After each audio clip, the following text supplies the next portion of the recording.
Salve, salve, segundão. Tudo certo aí, gurizada?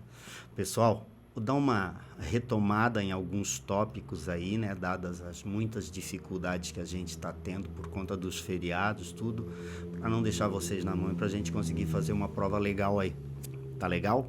Então, a princípio, vamos relembrá-los de que esta é uma prova que vai ter diversas características. Um primeiro tópico ali sobre frases, orações, períodos simples e períodos compostos, né? Então, umas questões sobre frase nominal, sobre frase verbal, umas questões sobre orações, né? Eu queria lembrá-los de que as orações, elas são marcadas, a diferença delas das frases nominais é justamente o fato de que as orações têm verbos, né? Períodos simples, períodos compostos, tá certo? A gente vai retomar alguma coisa dessa teoria nessa prova aí. Também é uma prova que vai resgatar alguns dados, algumas características genéricas do realismo naturalismo. Então, queria que vocês se ligassem, porque é importante a gente ir para a prova tendo uma boa noção desse período literário. Hoje a gente vai apontar para vocês aqui alguns aspectos, principalmente aspectos relacionados à objetividade, aspectos relacionados à visão de mundo do homem real naturalista. Lembra, é um período de muito crescimento da ciência, né? A gente vai ter aí Darwin nesse período, a gente vai ter Auguste Comte nesse período, a gente vai ter Durkheim nesse período, a gente vai ter Karl Marx nesse período. Então tem muita gente que traz a ciência para um primeiro plano, e os escritores, durante o real naturalismo, vão usar, sim, essas características, vão beber em muitas dessas fontes científicas desse momento. E o produto desse momento histórico aí, que a gente deu uma estudada, é o conto Amor, 3 páginas do Diário de um Caçador, do escritor chamado Guy de Maupassant, e que para nós vai servir como uma espécie de modelo de obra do real naturalismo, conforme o que a gente já conversou em sala, tá? Mas vamos começar falando aí com vocês acerca destes aspectos aqui, que são aspectos da análise sintática. Então, quando vocês forem lá para a provinha, gente, é muito importante vocês lembrarem dessas 4 expressões aqui, tá? Frase, oração, período simples e período composto, certo? É relativamente confusa essa parte, ou pode se tornar confusa se vocês não se ligarem. Tá certo? Por quê, professor? Porque, por exemplo, socorro, galera, é considerado uma frase, mas não é considerado uma oração.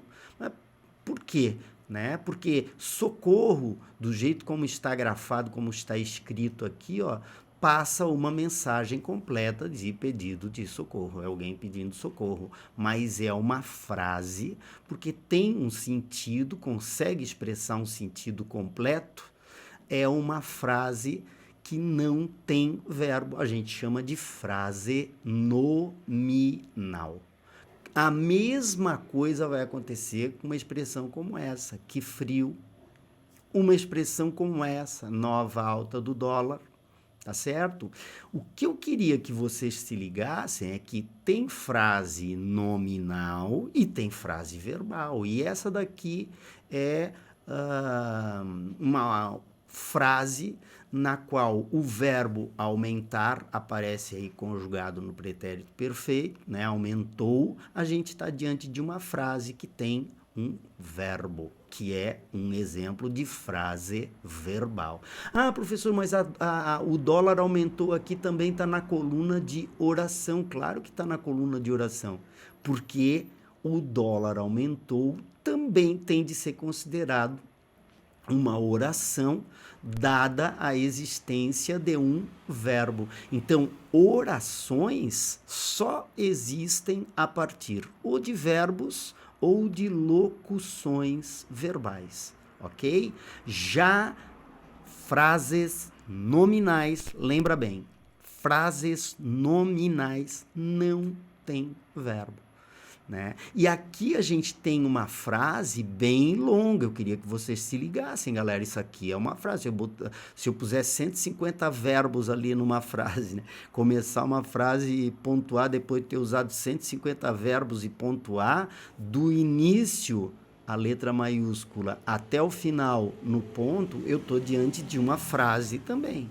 Tá certo? Então se liga que, apesar de termos aqui expressões como estou estudando, que é uma locução verbal, bastante e sei, outro verbo, que vou fazer, outra locução verbal, uma boa prova, a gente tem uma frase e a gente também tem o período acerca do qual depois a gente vai falar.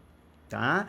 Já os períodos têm uma subdivisão. Há períodos que são períodos mais simples porque tem um só verbo. Então, o dólar aumentou novamente é um exemplo de um período simples no qual aparece um só verbo. O período simples se caracteriza como aquele em que aparece um só verbo. O dólar aumentou novamente também é uma oração. Essa oração marcada pelo uso de um só verbo também. E período composto? Pô, olha só, cara, período composto aqui o que a gente tem é, na verdade, uma reunião de 3 orações. Tá? Ah, por quê, professor? Porque eu tenho aqui, ó, estou estudando, é uma locução verbal, eu tenho que considerar uma oração. Bastante. Sei, tenho que considerar outra oração. Vou fazer uma boa prova, tenho que considerar outra oração. Tá certo? Então, período composto é aquele formado por mais de uma oração.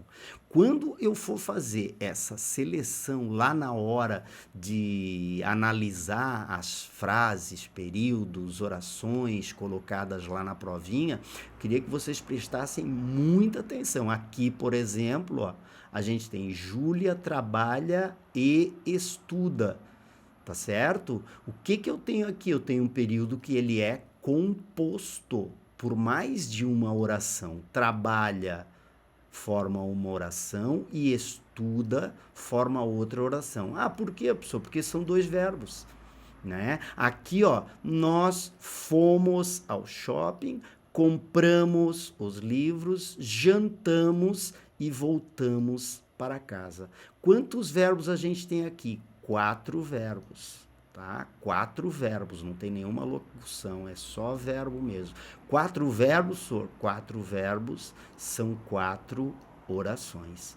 Tá? É muito fácil isso, tá, gente? Mas é essencial a gente conseguir se situar quanto a isso para a gente conseguir fazer análises sintáticas daqui por diante, tá? Que daqui por diante, ali no português, a gente vai pegar alguns detalhes de análise sintática, uma base legal aí, para vocês poderem se virar na hora que tiverem de encarar esse tipo de temática aí, tá certo?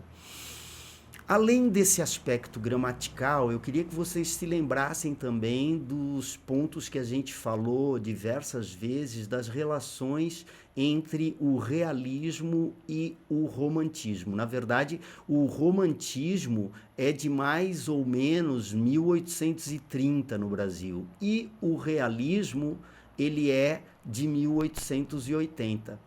Então, se no romantismo a ideia era de subjetividade, imaginação, idealização, sentimentalismo, a ideia do individualismo muito reforçado, as fantasias, os devaneios, o homem era tido como o centro do mundo, o romântico adorava contar história de heróis do passado, durante o realismo a ideia é totalmente diferente. O escritor passa a agir com objetividade. O escritor prefere abordar a sua realidade circundante, aquilo que ele está vivendo. Muitas vezes os casos são casos de histórias simples, extraídas de aspectos muito sem graça, muito banais do cotidiano, mas que acabam despertando nesses escritores inspiração para contar histórias que são histórias, em verdade, simples, mas são histórias que se aproximam mais da realidade das pessoas. Então, enquanto aqui a ideia era soltar absolutamente a imaginação, aqui a ideia é registrar fatos que são fatos observáveis, quase que verídicos, muito frequentemente abordando esse caráter de homem aqui, ó, também como um animal, esse animal que age por instinto, esse animal que segue de maneira irracional, às vezes mesmo com um final trágico, segue de maneira irracional uma espécie de destino. Então o homem aí nesse sentido, ele é só uma pecinha do mundo, não é aquele homem que é o centro do mundo, o grande herói que resolve todos os problemas. Além disso, em vez de voltar ao passado como os autores do romantismo, o autor do realismo, real naturalismo, ele vai fazer uma crítica do presente. Então vai aparecer diversas narrativas inspiradas em detalhes que são detalhes do cotidiano, detalhes que são detalhes do dia a dia, tá certo?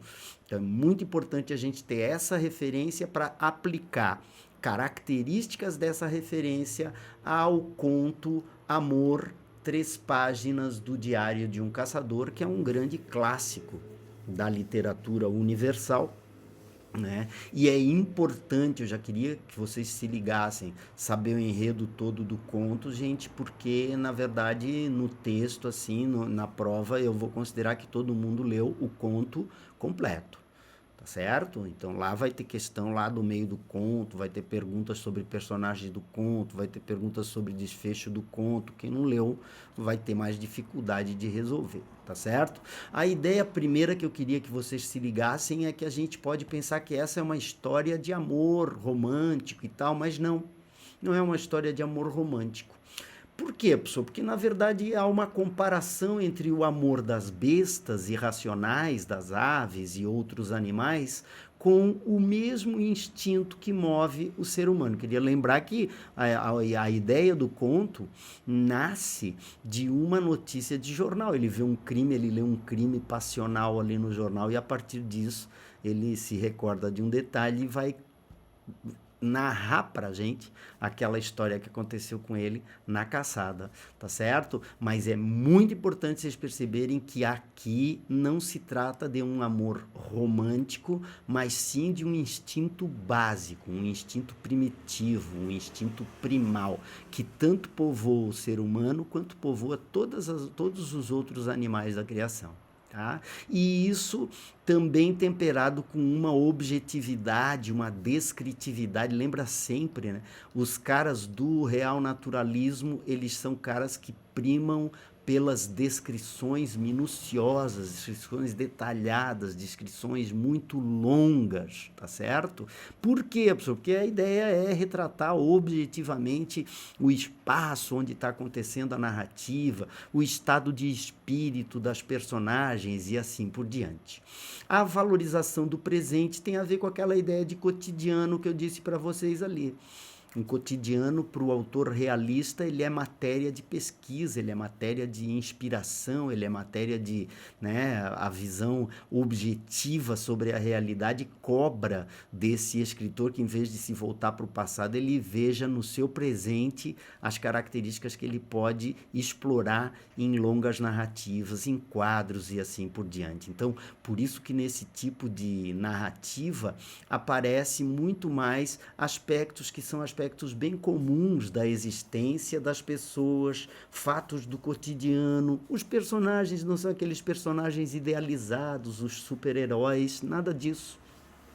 São relatos em que o que aparece são homens comuns, de existência comum, e volta e meia, então, acontece alguma coisa que quebra essa dinâmica, né? E é isso que dá origem aos textos dessa geração aí, que faz questão de extrair de fatos banais matéria para as suas narrativas, tá? Por isso que a gente diz que são contos muito marcados pela descritividade, porque a ideia desses escritores aí é conseguir escrever acerca dessas narrativas, mas escrever essas narrativas assim de forma como quase que se eles fossem uns repórteres, uns jornalistas do dia a dia, do cotidiano das pessoas. Tá bom, gurizada? Uma boa prova para vocês. Desejo muita sorte aí, muito trabalho, tá? Estudem bem e uma boa prova para vocês. Até mais, gente.